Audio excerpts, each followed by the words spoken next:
Henry didn't think a cup of tea could land him in a doctor's office. He was 67, living outside Phoenix, and his wife Diane had been making him clove tea every morning for 6 weeks. Then one morning he spit blood into the sink. I want to tell you Henry's story today, because what happened to him happens to more seniors than you might think, and almost no one connects it to that small spice in their kitchen. I should say up front, I'm not a doctor, and nothing I say here replaces talking to yours. By the end of these 14 minutes, you'll know exactly which 7 groups of people should never drink clove tea every day. One of them is more common after 60 than any other. Henry had been diagnosed with mild atrial fibrillation 2 years before. His cardiologist put him on a blood thinner called warfarin. It wasn't a big change for Henry. 1 small pill every morning. He felt fine. He still played golf on Tuesdays, walked the dog at sunset, did the crossword with his coffee. Life went on. Then Diane started reading. She was always reading health books, magazines, those quiet evenings after dinner. She came across something about clove tea and heart support. The article didn't mention warfarin. It just said cloves were good for circulation, for inflammation, for older folks who wanted to feel a little younger. So Diane started a new morning ritual. A cup of warm water, 2 whole cloves steeped for 10 minutes, a touch of honey. Henry drank it, because she made it, because she cared, because it tasted all right. For 5 weeks, nothing changed. Then the small things started. The first sign was the bruise on his shin. Henry hadn't bumped into anything that he could remember, but there it was, a purple stain the size of a lemon. He shrugged it off. A week later, when he flossed at night, the sink had a streak of pink. Then came the nosebleed, 20 minutes dripping into a kitchen towel. That's when Diane called the doctor. What Henry's doctor explained next changes how you should think about every cup of clove tea. Cloves contain a compound called Eugenol.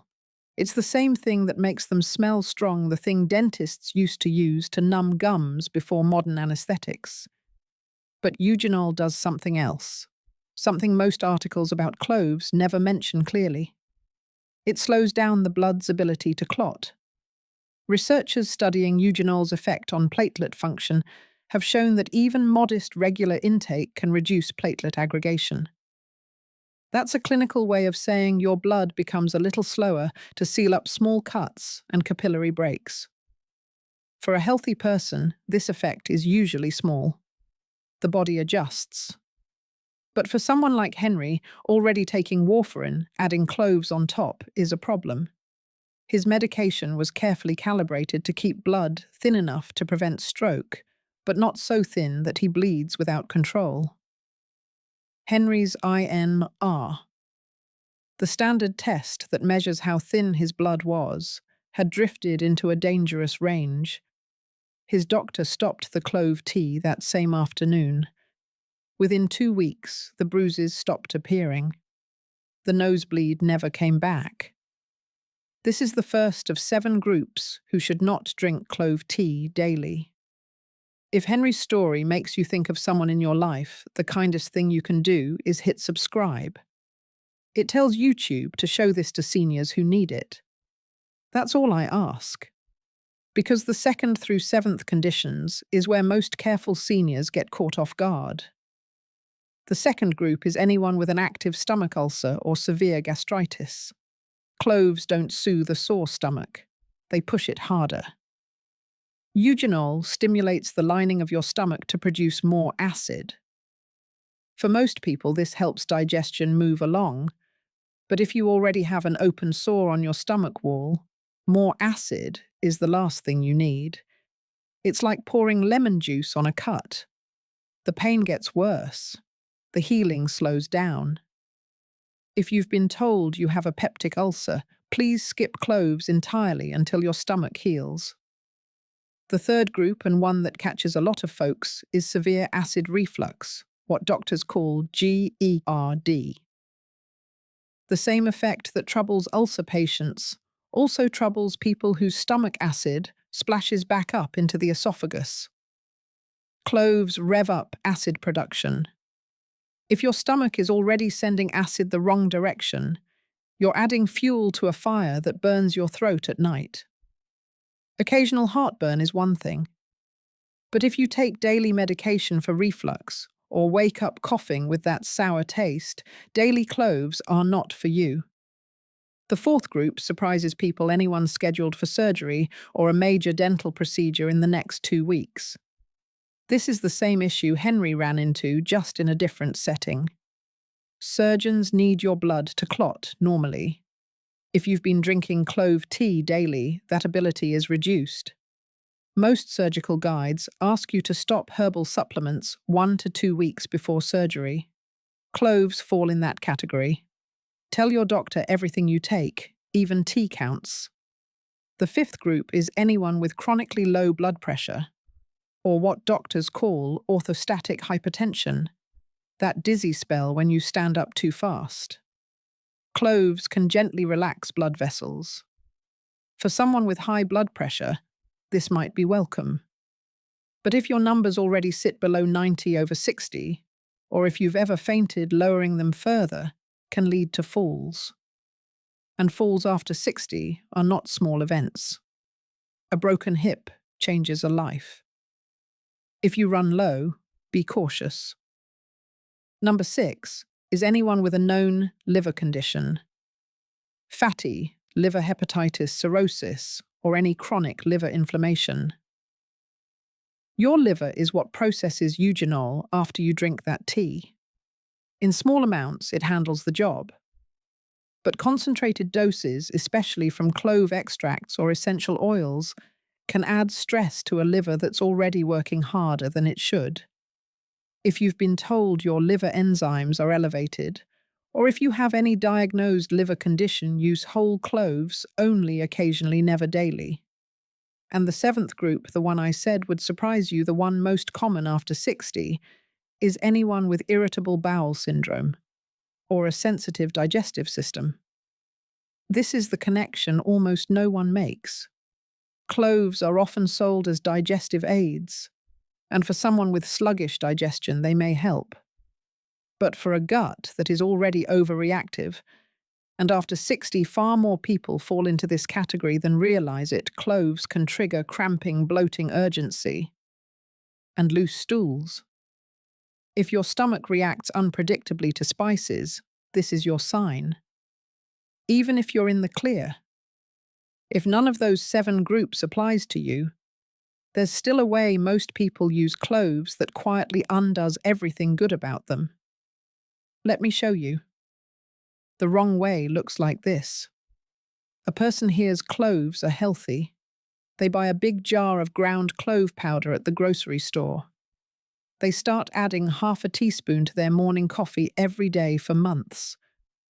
The powder is concentrated, the dose is unmeasured, and ground cloves lose their oils faster than whole ones, so most of what's left is fiber and heat without the gentler compounds. Within a few weeks, some people feel mild stomach discomfort. Others notice nothing, but the cumulative load is building. The right way is simpler and far gentler. 1 or 2 whole cloves steeped in hot water for 10 minutes, taken with food, not on an empty stomach. Used a few days on a few days off, never daily, for months at a time. The whole spice releases its oils slowly. The food buffers the stomach. The pause prevents buildup. This is closer to how cloves have been used in traditional kitchens for centuries, as a seasoning, not a supplement. Small, occasional, gentle. That's the rule. But the rule only applies if you know which group you're in. Let me help you figure that out. Let me speak directly to 4 different people watching this, because cloves don't affect everyone the same way. If you're on any blood thinner, whether warfarin, clopidogrel, or even a daily baby aspirin, your doctor prescribed for heart protection, please treat cloves the way you'd treat any other medication. Don't add them without asking. The interaction is real. Henry learned that. If you have G, E, R, D, an ulcer or a sensitive stomach that flares with spicy food. Skip clove tea entirely and use whole cloves only inside cooked meals, the way they're used in stews or roasted dishes. Cooking changes how the compounds behave. A clove buried in a slow-cooked soup is very different from a clove steeped in hot water. If you have low blood pressure or feel lightheaded when you stand, ask your doctor before starting any new daily routine that affects circulation. Cloves are one such routine. So is garlic hawthorn and several others that often come up in wellness articles. And if you're a generally healthy senior with no medications, no diagnosed conditions, and a steady stomach, you can probably enjoy a cup of clove tea 2 or 3 times a week without concern. The key word is probably, and the dose still matters. If you've been drinking clove tea regularly and you're not sure whether to continue, here are 4 practical things you can do this week. First, write down what you take. All of it. Prescription pills, vitamins, teas, tinctures, even the herbs your daughter brought from her last trip. Bring that list to your next doctor's appointment. Most seniors underreport their supplement use not because they're hiding anything, but because they don't think a cup of tea counts. It does. Second, watch your body for the soft signals. Unexplained bruising, pink in the sink when you brush your teeth. A nosebleed that lasts more than 5 minutes, dizziness when you stand. A heartburn that's getting worse, not better. Any of these, even alone, are worth a phone call. Third, if you have surgery or dental work scheduled, stop clove tea 2 weeks before. This is non-negotiable. Tell your surgeon about every supplement and tea you use, no matter how harmless it seems. Fourth, if cloves don't fit your body, but you wanted a warm, spiced drink in the morning, consider chamomile or rooibos. Both are gentler. Both have a long tradition. Both are far easier on the stomach and the medication cabinet. I want to be honest with you about something most channels won't say. I'm not telling you cloves are dangerous. They aren't for most people. Used wisely in small amounts by someone whose body can handle them. Cloves are part of a long tradition of kitchen spices that have served us well. But most people isn't every person. If you're in any of those 7 groups, no article on the internet, no friendly tea ritual, no wellness podcast should override what your doctor sees in your chart. Trust the person who knows your body. Henry is fine. His INR is back where it should be.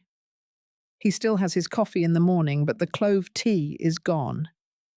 Diane reads more carefully now. They both do. If this video helped you see a familiar spice in a new way, share it with someone you love. Then tell me below, do you drink clove tea and did anything I said today? Surprise you, I read every comment.